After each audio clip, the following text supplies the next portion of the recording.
Hello everyone. आज हम start कर रहे हैं क्लास 9 का न्यू चैप्टर सर्कल, जिसे हिंदी में कहते हैं वृत्त। सर्कल स्टार्ट करने से पहले हम देखेंगे कि सर्कल क्या होता है। सर्कल की शेप को आप सब लोग जानते हैं, राइट?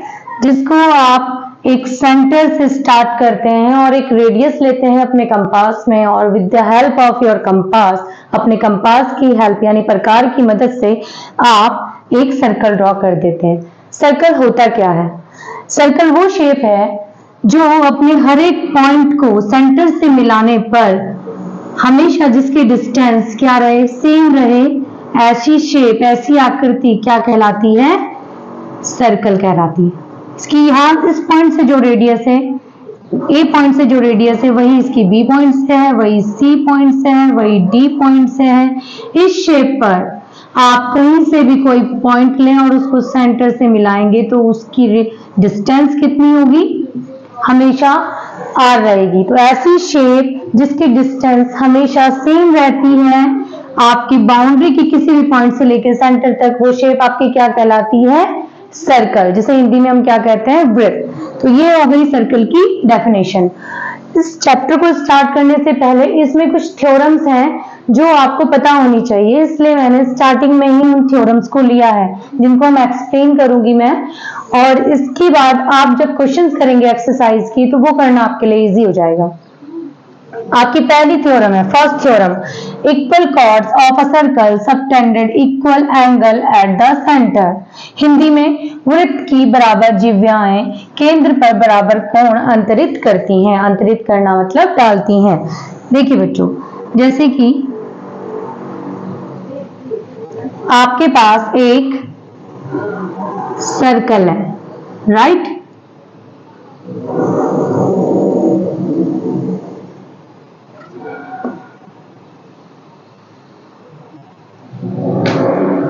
ज्यादा गीला है। ये क्या है? एक सर्कल है जिसका कोई सेंटर है O। पहली थ्योरम ये कहती है कि किसी सर्कल पर अगर कोई कॉर्ड है, कॉर्ड क्या होती है? ए बी क्या है? एक कॉर्ड, यानी सर्कल के किसी भी दो पॉइंट को मिलाने वाली जो लाइन है वो कॉर्ड होती है। यहाँ मैंने दो पॉइंट लिए, ए और बी, और इन दोनों पॉइंट को मैंने मिला दिया, तो हमारी जो ये लाइन बनी है, लाइन सेगमेंट, यानी ये जो रेखा है मेरी ए बी क्या है? कॉर्ड है। कॉर्ड मतलब जिह्वा है इस सर्कल की। हमारा थ्योरम फर्स्ट कहता है कि वृत्त की बराबर जिह्वाएं यानी equal chord of a circle केंद्र पर बराबर कोण अंतरित करती है, यानी सबटेंडेड इक्वल एंगल। तो ये हमारी कॉर्ड यानी जो जिह्वा है, जब हम इसके दोनों एंड पॉइंट को सेंटर से मिलाएंगे इस तरह से, तो हमारा सेंटर पे एक एंगल बनेगा। ये आपसे कह रहा है कि अगर हमारी कॉर्ड्स इक्वल हो, जैसे ए बी है एक कॉर्ड, और हमारी एक दूसरी कॉर्ड हम लेंगे जो ठीक इसके इक्वल है, पी क्यू। पी क्यू को भी हम सेंटर से मिलाएंगे, और हमें क्या पता है कि ए बी इक्वल है पी क्यू। अगर हमारी दोनों कॉर्ड इक्वल है तो वो सेंटर पे जो कोण को बनाएंगी, जिस एंगल को वो बनाएंगी, वो दोनों एंगल भी क्या हो जाएंगे? आपस में इक्वल हो जाएंगे। ये हमारी क्या है? फर्स्ट थ्योरम है। सेकंड थ्योरम हमसे कहती है कि if the equal subtended by the chord of a circle at the centre are equal, then the chords are equal. ये जो हमारी थ्योरम है वो फर्स्ट थ्योरम की जस्ट अपोजिट है।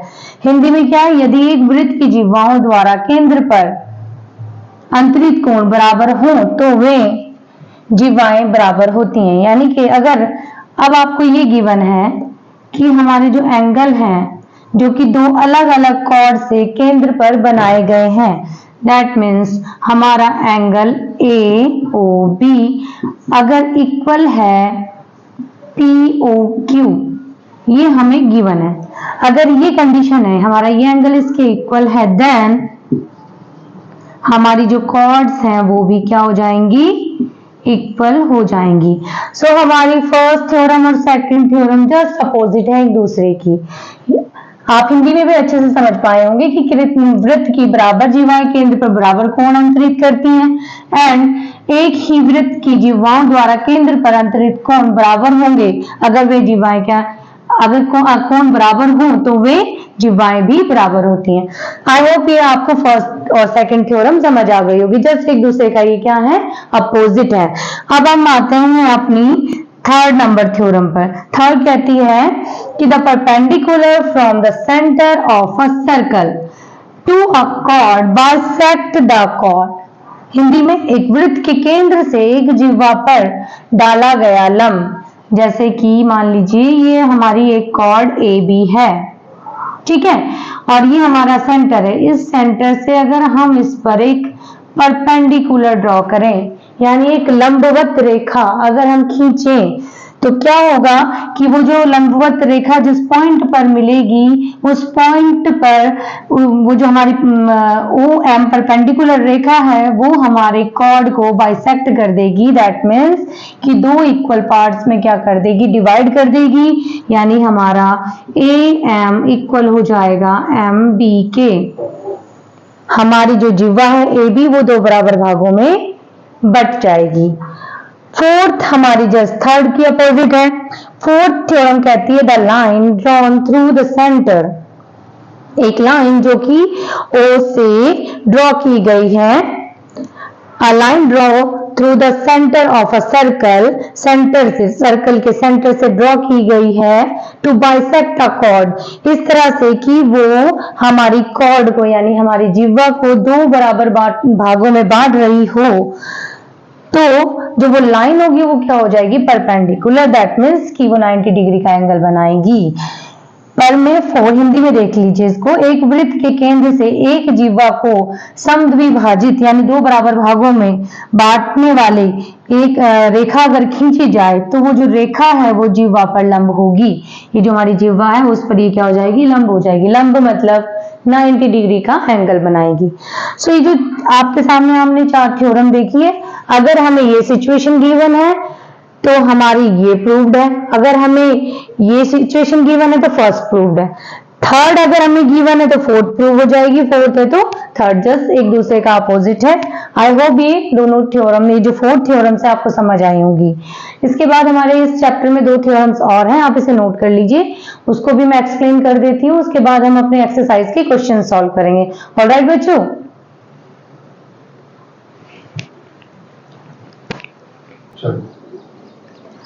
हमारी थ्योरम नंबर 5 है कि equal chord of a circle are equidistance from the centre.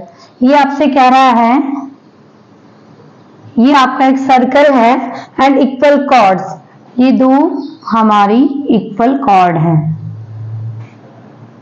A and B, C and D, ये दो इक्वल कॉर्ड हैं और ये हमारा सेंटर ओ है।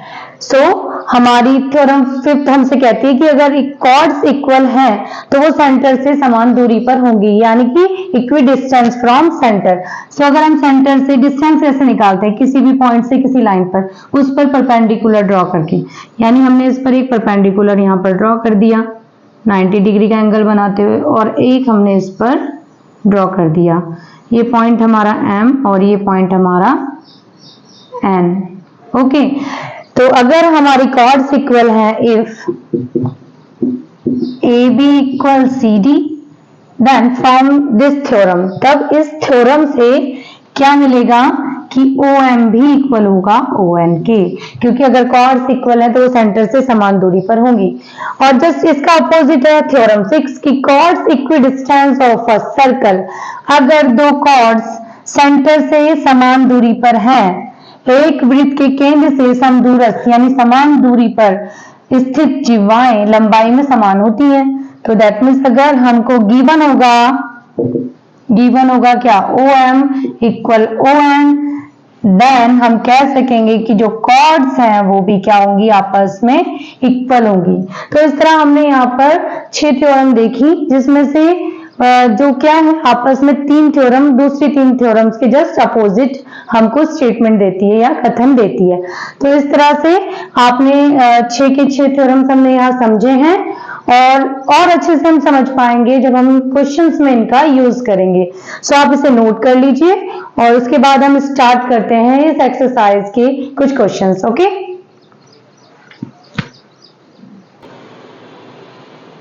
बच्चों, तो हम यहाँ सॉल्व करने वाले हैं क्वेश्चन नंबर फर्स्ट। उससे पहले मैं आपको ये बता दूं कि यहाँ मैंने लिखा है एक्सरसाइज 9.1। न्यू बुक के अकॉर्डिंग हमारा ये जो चैप्टर है सर्कल, क्लास 9th में सीरीज में चैप्टर नंबर 9 है, जबकि जो हमारी पुरानी बुक्स है एनसीईआरटी की उसमें ये चैप्टर नंबर 10 है। तो कुछ बच्चों के पास न्यू एडिशन होगा, कुछ के पास ये पुराना एडिशन होगा, तो मैं न्यू के अकॉर्डिंग चल रही हूँ। पुराने बच्चे अपनी बुक में चैप्टर नंबर 10 के क्वेश्चंस लेकर इसको समझ सकते हैं। ओके, सो कंफ्यूज होने की जरूरत नहीं है। पुरानी बुक में ये चैप्टर नंबर 10 है और न्यू बुक में ये चैप्टर नंबर 9 है।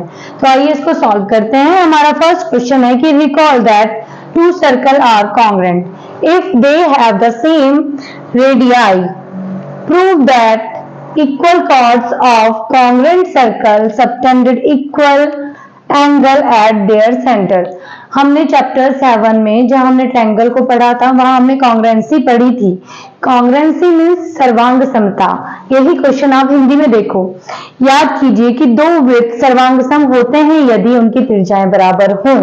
तो सिद्ध कीजिए कि सर्वांग सम वृत्तों की बराबर जिह्वाएं उनके केंद्र पर बराबर कोण अंतरित करती हैं। अंतरित करने का मतलब होता है डालना। देखो बच्चे, कॉन्ग्रुएंसी यानी सर्वांग समता। अभी यहाँ पर हम सर्कल की बात कर रहे हैं, लास्ट चैप्टर में हमने ट्रायंगल की बात की थी। तो सर्वांग समता का मतलब होता है कि हर तरह से इक्वल। जैसे कि ट्रायंगल में तो हमारे पास साइड्स भी होती हैं और एंगल भी होते हैं, है ना। ट्रायंगल में हमारे पास 3 एंगल होते हैं और 3 साइड होती हैं। तो हम जब दूसरी ट्रायंगल से इसका कंपैरिजन करते हैं तो हम वहां पे साइड और एंगल देखते थे, लेकिन सर्कल में क्या होता है, सर्कल में तो सिर्फ एक सेंटर होता है और क्या होती है, रेडियस होती है, राइट। तो अगर एक सर्कल दूसरे सर्कल के कॉन्ग्रुएंट है यानी सर्वांग सम है तो क्या होगा, उनकी रेडियस ही इक्वल होगी और तो कुछ हम यहाँ पर मेजर नहीं कर सकते, राइट। तो वही इसने क्वेश्चन में कहा है आपसे कि अगर दो सर्कल कॉन्ग्रुएंट है तो उनकी रेडियस क्या है, इक्वल है। तो आपको प्रूफ करना है। सो prove that chords of congruent circle subtended equal angle, यानी कि सर्वांग समवृत्तों की जिह्वाएं बराबर उनके केंद्रों पर बराबर कोण अंतरित करती हैं। तो हम क्या करेंगे, दो यहाँ पर सर्कल लेंगे। सो मैंने एक और सर्कल लिया, इसका सेंटर C है सपोज और हमारा इसका सेंटर O है, राइट। और दोनों ही क्योंकि सर्वांग सम है यानी कि कॉन्ग्रुएंट है तो रेडियस क्या हो जाएगी, इक्वल। ये भी R और ये भी R। हम यहाँ पर अपना ये C है और ये हम अपना पॉइंट ले लेते हैं, यहाँ से हम ले लेते हैं इसको। ये आप थोड़ा कंफ्यूज ना हो जाए तो रेडियस में इस तरफ ड्रॉ कर लेती हूँ। मेरा ये पॉइंट हो गया A और एक हमें कॉर्ड लेनी है, तो मैंने इसी पॉइंट से कॉर्ड ले ली AB, ठीक है। और इसी तरह मैंने इस पॉइंट से कॉर्ड ली है CD। ओके, सो हमें क्या गिवन है, दिया क्या है हमें, गिवन। हिंदी वाले बच्चे लिखेंगे दिया है। क्या दिया है हमें, सेंटर से हम पहले अपने कॉर्ड के दोनों पॉइंट मिला देते हैं।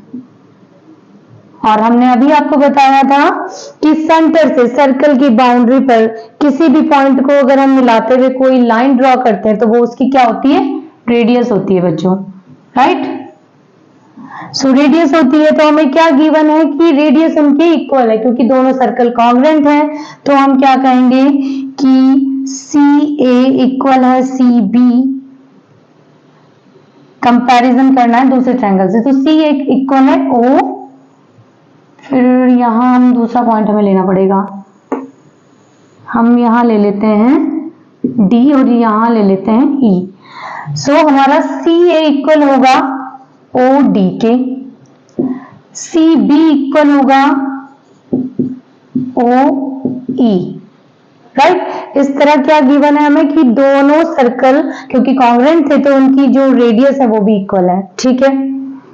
तो हिंदी में भी है सेम चीजें जाएंगी, CA equal OD and CB equal है हमारा OE की। ऑलराइट, और फिर हमें बताना है कि हमारा ये जो एंगल है वो इस एंगल के इक्वल है।